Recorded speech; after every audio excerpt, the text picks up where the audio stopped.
had a dream.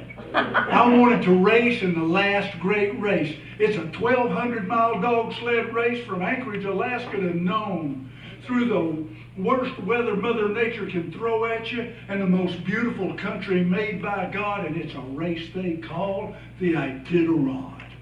But I knew there was no need me racing in it unless I had some dogs that could win it. So I started out with good husky jeans, and I cut out some grizzly bear jeans for toughness, and spliced in some cheetah for speed, and some Ocala thoroughbred racehorse, and road runner, and put it in a petri dish. I had enough for 15 dogs.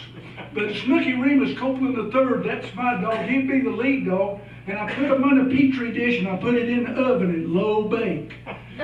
3 months later, the cutest puppies you have ever seen in your life. And they had hooves and claws, and every one of them thought I was his mama. Well, race day found us in Anchorage, and when the starter said go, I hollered mush, and with a roar and a whinny and a beep beep, we was off. I was flapping out behind that thing like a flag. We stopped at the first checkpoint, and I took some rope and I tied my feet to the runners of that sled so I wouldn't be flapping. I hollered mush, and with a roar and a whinny and a beep beep, we was off. And I saw a rabbit run across the trail. I knew I was in trouble because Snooky liked to chase rabbits. He made a sharp turn to the left, and the sled kind of popped me off. I went to the right with those. I found myself on skis. I went up over this little hill, and let me tell you about skiing. Anybody can ski. Anybody. I don't care what your infirmities are, your handicaps. Anybody can ski. If you strap 2 boards to your lower extremities and point them downhill in the snow, you're going to ski.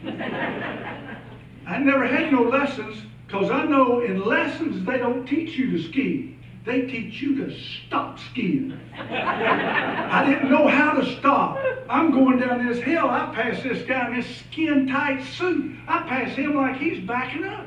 Somebody had taken and driven stakes in the ground, red ones and blue ones and red ones and blue ones. And I was sailing down through there trying to grab them sticks to slow myself down. There was a big banner at the bottom of the hill, and behind it was this clock light thing that was flashing numbers. And behind that was a paper fence with this big crowd of people.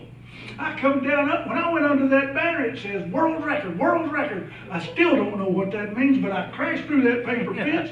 Them people parted, and they was in front of a Taco Bell. I hit that bell head on. Boom! Grabbed a burrito on the way out. Some lady says, who was that man? And another fellow said, I don't know, but his face rings a bell. I saw my dog sleeping in the sun. I grabbed the handlebars as I skied by, and I hollered mush, and with a roar and went in a beep beep, we was gone. And I hollered at Snooky, stop it, old woman. That's a place, not a who. All of a sudden, I found myself on thin ice with an avalanche coming down on me.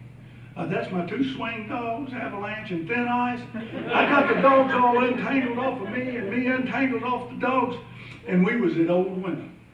And I went into the potty. They have a real nice potty there, and when I opened the door, there was a polar bear.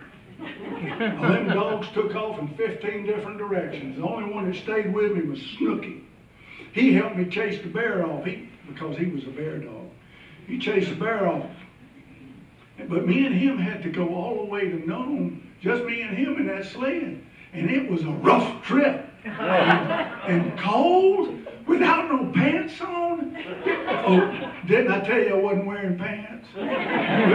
You meet a bear in the toilet and see if you don't jump out of your drawers. Well, we made it all the way, but we didn't win. But if you're ever in Alaska and one of my hybrid dogs runs by, take a picture at least and tell him his mom says hi.